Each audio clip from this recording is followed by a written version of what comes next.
ఇంకే సారీ. నీ బండి కొద్దిగా యాక్సిడెంట్ అయిపోయింది. అది ఫ్లవర్స్ కట్టారు.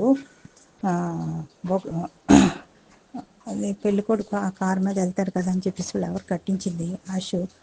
అదేమైందంటే డివైడర్కి కనిపించలేదు, ఫ్రంట్ని కట్టేశారన్నమాట. రోడ్డు కూడా కనిపించదు, ఆఖరికి ఆ అంకులు సగం తీసేశారు ఫ్రంట్ది.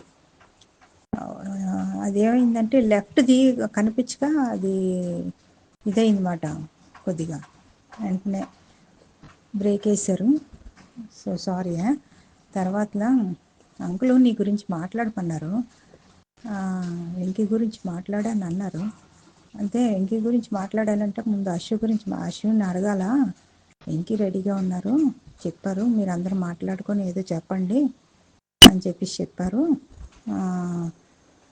మరి అశ్విని మన ఇద్దరం ఉన్నప్పుడే మాట్లాడాలని చెప్పేసి చెప్పనమాట. అది అశ్విని ఇప్పుడు ఇక్కడే ఉన్నది. అది ఫ్లాట్ ఇచ్చేలేక మా అది వేస్ట్ అయిపోతుంది కదా. సరే, అది నీ డిసిషను, నేను చెప్పకూడదు. అద్దె వస్తుంది కదా, అనవసరంగా వేస్ట్ అవుతుంది కదా డబ్బులు. అందుకోసమే ఆ చని మీద నీకు చెప్పాల్సి వచ్చింది ఈ ఫ్లాట్కి. తర్వాతలా ఇంకేంటంటే, నువ్వు ఎప్పుడు వస్తున్నావు అమ్మా? ఒకసారి వస్తే అంకుల్ దగ్గర తీసుకెళ్దామని వైజాగ్.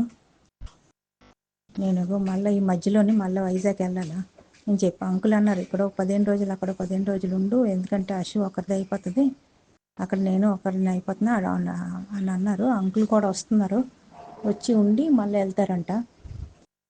సో నేను అక్కడికి వెళ్ళి సామాన్లు అన్నీ ఉన్నాయి కదా, పని ఆవిడ ఉన్నారు, వాచ్మెన్ ఉన్నారు, ఇవన్నీ చూసుకొని వస్తుంది తను. అదనమాట. కారు కొద్దిగా యాక్సిడెంట్ అయ్యిందమ్మా, సారీ, వెరీ సారీ. అదే అశు బాధపడ్డది, తీసుకెళ్ళినప్పుడు జాగ్రత్తగా అప్పచెప్పాలి కదా అని తిట్టింది నన్ను. అలా కదమ్మా, నువ్వు పువ్వులు కట్టించావు కదా, అది కనిపించలేదు డాడీకి, అది ఆఖరికి చాలా జాగ్రత్తగా తీసుకెళ్లారు, కారుని డ్రైవ్ చేశారు అని చెప్పేసి చెప్పనమాట. అది వేరేగా అనుకోక. ఇంకా నువ్వు హైదరాబాద్ ఎప్పుడు వస్తున్నానన్న చెప్తే దాన్ని బట్టి మనం వెళ్దాం. అది ఉంటానే.